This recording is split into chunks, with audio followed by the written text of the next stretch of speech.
ఇదంతా కూడా మీ అధికారులు ఇచ్చిన డేటానే చూపిస్తున్నాను, అందరికి కూడా బాగా చూసుకోవచ్చు.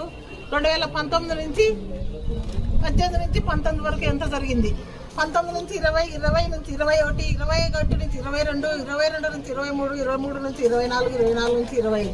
ఎలాగ ఎవరి గవర్నమెంట్లో ఎక్కువ ల్యాండ్ యాక్టివేషన్ జరిగింది? ల్యాండ్ యాక్టివేషన్ జరగంది రైతులు అయితే పొలాలు కొనివ్వరు కదా. ల్యాండ్ యాక్టివేషన్ అనేది మీ గవర్నమెంట్లో జరగలేదు, మొత్తం టోటల్గా జరిగినది మా హయాంలోనే, వైఎస్ఆర్సీపీ హయాంలోనే జరిగింది చెరువులంతా కూడా. ఈరోజు ఇప్పుడు మీ అధికారులే ఉన్నారు, పాత వాళ్ళే ఉన్నారు, అంతా కూడా మళ్ళీ వచ్చినారు, అంతా కూడా పిలిపించుకొని మంత్రి గారు ఇదంతా కూడా పరిశీలన చేయవలసిందిగా మంత్రి గారిని కోరుచున్నాం. అలాగే మరి రేషన్ కార్డులు ఒకటి ఇచ్చలేరు, ఆ సైకో ప్రభుత్వం అని చెప్పేసి అన్నారు. సైకోలు ఎవరయ్యా? 4 లక్షలు పైగానే మేము రేషన్ కార్డు ఇచ్చిన పరిస్థితులు 2024, 19 నుంచి 20